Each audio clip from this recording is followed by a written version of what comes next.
تو بس لیکن اب حکومتیں جو ہیں, اب یہ جو وہ 1971 والا جو معاملہ ہے, جو ویڈیو ٹویٹ ہوئی اکاؤنٹ سے, ہم ساروں نے اس کو کنڈیم کیا, ہم ساروں نے کنڈیم کیا, لیکن کنڈیم کانٹیکسٹ کو کیا ہے, غداری کو نہیں کہا کہ غداری کو بنا دیں. اب اس کے اندر کیا ہو رہا ہے, ایف آئی اے جو ہے وہ نوٹسز دیتی پھر رہی ہے. اب پھر آپ اس کے اندر ایک مقدمہ بنائیں گے. کوئی پاکستان کی سیاست میں غدار نہیں ہے, نہ عمران خان غدار ہے, نہ آصف زرداری غدار ہے, نہ نواز شریف غدار ہے, نہ مولانا فضل الرحمان غدار ہے. ہمارے اپنے گریویسنس ہیں, ہم گفتگو کرتے ہیں, بات کرتے ہیں. اگر آپ کو کوئی بات پسند نہیں آتی تو اس کا یہ مطلب نہیں ہے کہ آپ غداری کے مقدمے بنا کے ایک نیا پنڈورس باکس کھول دیں. تو یہ ہوگا, یہ انفارچونیٹ بات ہے کہ ہم ایک چیز کو, جیسے آپ نے کہا نا, ایک کانٹیکسٹ میں دیکھیں, آپ اس کو کہیں کہ یہ غلط ہے, یہ ٹھیک ہے. ہم ساروں نے ہسٹوریکل ریفرنسز مکمل ہیں, نامکمل ہیں. ایک سائیڈ ہے سٹوری کی, سٹوری کا یہ سائیڈ بھی ہے, لیکن اس کے اور بہت سے اینگلز ہیں سٹوری کے, وہ صرف ایک چیز نہیں ہے. لیکن اس پر آپ غداری کے اگر مقدمے, اب دیکھیں نا, اب وہ شاعر ہے بیچارہ احمد فراد, اب اس بیچارے سے آپ نے کوئی غزلیں برآمد کرنی ہے, آپ نے کوئی سے نظمیں برآمد کرنی ہے, کیا کر رہے ہیں آپ اس کے ساتھ؟ کیا نہیں برآمد کرنا تھا, میں پوچھ تو کیا برآمد کرنا ہے؟ دیکھیں, آزاد کشمیر میں جتنا بھی مظفر آباد میں جو پروٹیسٹ ہوا تھا, اس میں بڑا ایک سینٹرل رول رہا ہے ان کا. وہ ایکس کے اوپر, سوشل میڈیا کے اوپر بھی بڑی اس پہ پابندی ہے, ایکس پہ بھائی ڈسیمینیٹ ہوئی انفارمیشن. کیسے, جب ایک چیز ہے ہی بند تو کیسے ڈسیمینیٹ ہوئی؟ استعمال تو سارے ہی کر رہے ہیں. قسم میں نہیں کر رہا یار, دیکھیں فائر وال کبھی کبھار مجھے لگانی بھی نہیں آتی, تو آج اگر کوئی حبیب لگا لو تو لگا لو. یہ تو وہ بات ہوئی کہ آج اگر کوئی حبیب جالب صاحب کی کوئی نظمیں ڈال دے, کوئی ان کے شعر ڈال دے, کوئی فیض احمد فیض کے ڈال دے, تو انہوں نے تو بہت زیادہ ایسی باتیں کی ہوئی ہیں, تو کیا مطلب کہ وہ بھی اب نہیں کہہ سکتے آپ تو اس دن پریس کانفرنس میں کہے تھے کہ غداری کا مقدمہ بنانے لگے اب تحریک انصاف اور عمران خان پہ. دیکھیں, جو انہوں نے نیکسس ڈرا کیا ہے, یا ڈرا کرنے کی کوشش کی گئی ہے, یا جو ایک عوام کو ایک تصویر کی عکاسی کرنے کی کوشش کی گئی ہے, جو مطابقت نواز شریف صاحب کو سنا دیں, شرمندگی ہوگی آپ کو, سنا دیں. بالکل یہ ان کا اس کانٹیکس میں بات نہیں تھی. میں اگر کانٹیکس سنا دوں تو بات یہ, میں اس سے پہلے میری گزارش یہ ہوگی آپ سے, اس بات پہ کوئی یہ قوم نہیں ہے کہ حمود الرحمان کمیشن ایگزسٹ کرتی ہے کہ نہیں کرتی, یا اس کے رپورٹ میں کیا تھا, یا کیا ہے یا کیا نہیں ہے.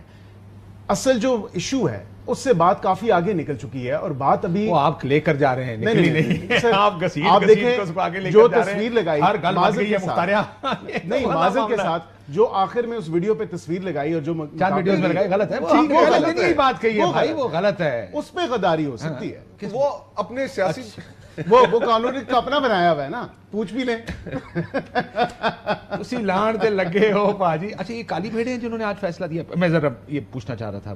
نہیں, I think the better question would be کہ یہ عزت مآب جج صاحبان وہی ہیں جن کے خلاف جس طرح کی زبان ان کی اپنی پارٹی کے لوگ میڈیا کے سامنے, سوشل میڈیا پہ استعمال کرتے رہے. آج انہوں نے فیصلہ دیا تو وہ بالکل اچھے ہو گئے. آپ کی میں کیونکہ پریس کانفرنس سن رہا تھا, مجھے بڑی اچھی لگی آپ کا ایک جملہ, جس میں آپ نے یہ کہا کہ دیکھیں, جب ان کو پسند آتا ہے تو تعریف کرتے ہیں, جب نہیں پسند آتا تو گالیاں نکالتے ہیں. بالکل یہی بات. سرکار اپنے بارے اس طرح کی خیال ہے نہیں, ہم تو دیکھیں نا, تو سیدھا ججاں کی تصویر حلال جلسے کر دے رہے ہو. ہم کالی بھیڑوں کے بیانات نرم گوشہ ہے, کالی بھیڑیں ہیں جو عمران خان کو ریلیف دے رہی ہیں, آپ کو یہ بھول جاتا ہے. نہیں دیکھیں, وہ تمام تر ان ججز کی بات کی جو ان کے حق میں فیصلہ دے رہے ہیں. نہیں, جنہوں نے کوئی نہ کوئی پارٹ پلے کیا اور وہ پروون ہے.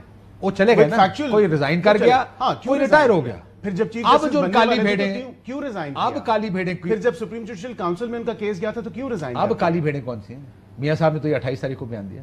اب یہ دیکھنے والی بات ہے کہ کون ہے کہ جن کو کہا جاتا ہے فیسلٹیز نہیں ملتی, اور وہ پھر فیسلٹیز بھی چیک ہوتی ہیں کہ کون سی مل رہی ہیں کون سی نہیں مل رہی. تو آبویسلی دیکھیں, یہ سلیکٹیو, انہوں نے کہا جو عمران خان کو ریلیف دے رہے ہیں, میاں صاحب کا ایگزیکٹ جملہ یہ ہے کہ کالی بھیڑیں عمران خان کو ہونا چاہیے اور نہیں ہو سکتا. نہیں تو پھر ساتھ یہ بھی بتا دینا کہ کتنے سال اس کو قید میں رکھیں گے تاکہ ان کا کلیجہ ٹھنڈا ہو, کتنی وکٹمائزیشن ہوگی, تو اس کے بعد بڑا جملہ, بڑا جملہ کٹیا پنجابی تھا, کلیجہ ٹھنڈا کرنا تو کاشف صاحب, ہم نے یقین جانے مصطفیٰ بھائی کوئی شوق سے نہیں رکھا ہوا, مجبوری ہے. نہیں, مجبوری والی بات بھی نہیں ہے, وہ خود انہوں نے یہ تمام تر جرم کیے ہیں جس کی وجہ سے وہ آج سراخوں. شادی کرنا جرم ہے؟ نہیں, شادی کر رہے نہیں, جس طریقے سے کی ہے وہ تو شاید میرے خیال سے میں اس پہ میں I don't want to comment on that. آپ نے فیصلے کرا دیے, کامنٹ کرنا نہیں چاہتے. بڑے افسوس کی بات ہے, ہم کامنٹ نہیں کرنا چاہتے لیکن ہم نے فیصلے کرا دیے سارے کے سارے. نہیں, ہم نے کون سا فیصلہ کرایا؟ 14 سال ہوئی ہے نا اس میں, 10 سال ہوئی ہے. کس پہ؟ وہ تو وہ اپیلز اب دوبارہ سنی جائے گی نا. سزا سے ہوئی ہے نا, سزا ہوئی بھی ہے, سزا ہوئی بھی ہے. مجبوراً کرائی ہے سر, مائنڈ نہ کریں. دیکھیں کاشف بھائی, اینڈ آف دا ڈے بات پھر گھوم پھر کے وہیں آ جاتی ہے کہ یہ اسکرپٹ وہی ہے, صرف کردار بدلتے ہیں اس ملک. اب جو ہم کردار ہیں جو ہاتھوں میں کھیلتے ہیں, ہمیں بھی تو کبھی نہ کبھی یہ تہیا کرنا ہے نا کہ ہم ان کے ہاتھوں استعمال ہونا بند ہوں گے. اس لیے کہ دیکھیں نو بٹ کاشف بھائی اچھی خاصی نوکری لگی ہوئی ہے یار, آپ کہتے ہیں نوکری سے جائیں گے. آج فرق یہ ہے نا, آج فرق یہ ہے کہ یہ ملک 26 کروڑ لوگوں کا ملک ہے. ایسے نہیں, گورننس بہت کمپلیکس ہو گئی ہے. آج آپ ہم معاشرے کے بیرسٹر صاحب, راجہ صاحب, ہم معاشرے کے اس طبقے سے تعلق رکھتے ہیں کہ جو ہم بڑے آسودہ حال ہیں, لیکن میں اپنے بچوں کے مستقبل کے لیے اس ملک میں پریشان ہوں. اس ملک کو لوگ چھوڑ کر نکل رہے ہیں, امید کا خاتمہ ہو چکا ہے.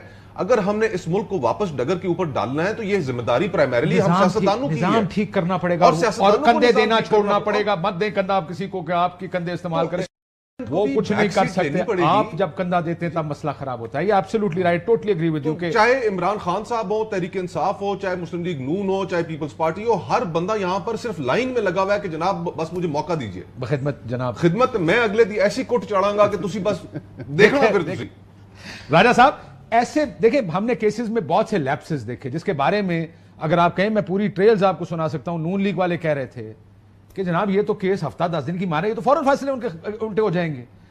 ان ججز کا کیا کرنا ہے جو نہ 342 کا بیان ریکارڈ کرتے ہیں, خود ہی فیصلہ کرتے ہیں. پروسیکیوشن لائر جو ہے ڈیفینس کا, یعنی عمران خان صاحب کے وکیل, ہم اب سرکار وکیل فراہم کرے گی, کہیں پہ ان کو فرد جرم پڑھ کے نہیں سنائی جاتی جو کہ بنیاد ہے اس کی. یہ تو ایسے ہی ہوتا نا جی. جج بشیر صاحب پتہ نہیں 5-6 وزیر اعظموں کو سزا دے کر گئے. How do you deal with these ججز؟ یا ہمیں آگے بڑھ جانا ہے اس پہ؟ جی بہت ہی افسوس اور دکھ کا مقام ہے. دیکھیں جو عدت کیس میں ہوا, جیل ٹرائل ہم نے کی, 12 گھنٹے 2 دن انہوں نے ہمیں جیل میں صبح 9 بجے سے رات 12 بجے تک کھڑا رکھا, اور 2 دن میں جج صاحب کو حکم تھا کہ آپ نے فیصلہ کرنا ہے, انہوں نے فیصلہ کر دیا.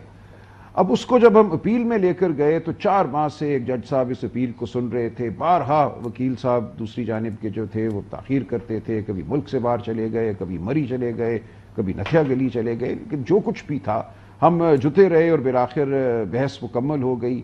فیصلے کے لیے تاریخ مقرر تھی 29 مئی کو آ کر ایک عدالت میں ڈرامہ کیا گیا جو کہ اب نظر آتا ہے کہ پری پلانڈ تھا. اور ان جج صاحب نے اس دن مقدمہ رکھا تھا فیصلہ سنانے کے لیے. حتمی بحث ہو چکی تھی اور فیصلہ اس دن سنایا جانا تھا. جج صاحب نے چیف جسٹس اسلام آباد ہائی کورٹ کو لکھ دیا کہ یہ مقدمہ مجھ سے ٹرانسفر کر دیا جائے. اب کون سا وہ خوف تھا, کون سا وہ دباؤ تھا جس کے تحت ایک جج جو ہے 4 ماہ ایک مقدمہ سنتا ہے, اپیل سنتا ہے. فیصلہ ہمیں نظر آ رہا تھا کہ حق قانون کس طرف کھڑا ہے, اور آخری دن جب اس نے فیصلہ سنانا تھا, لکھ کے ظاہر وہ آئے ہوں گے, اس دن وہ فیصلہ نہیں سنا سکے. ان کے ہاتھ جنبش نہیں کر سکے کہ وہ دستخط کرتے اس دستاویز کو جو قانون اور حق کی تائید کرتی, اور انہوں نے مقدمہ ٹال دیا. اب یہ ایک انتہائی تاریخ لمحہ ہے. کرنا کیا ہے سلمان صاحب, اس کا بھی کوئی جج جو ہے وہ اگر عدلیہ نے ٹھیک کرنا ہے آپ نے اس کا راستے نکالے نا, ایمان کے مطابق, قانون کے مطابق اس کا ایمان ڈگمگا جائے اور اس کو خوف کے سامنے سر زانو جھکا کر بھیجنا پڑے معاملہ کہ مجھ سے چھین لو, مجھے بچا لو اس مقدمے سے.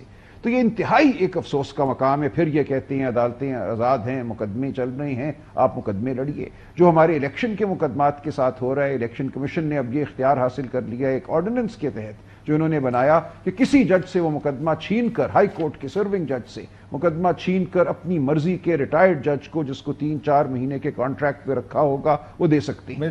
یہ قانون ہے, یہ انصاف ہے. نظر یہ آ رہا ہے کہ اسی طرح رک سکتی کی گئی ہے اس عمارت کو گرنے سے بچانا اب ان کے لیے ایک درد سر ہے, وبال جان ہے. اور یہ ہر وہ کام کرنے کو تیار ہیں جس میں ان کو بھی شرمندگی ہوگی اور پورا نظام جو ہے وہ شرمسار ہوگا. ٹھیک کہہ رہے ہیں مصطفیٰ کھوکھر صاحب, ہم سب کو سیکھنا چاہیے.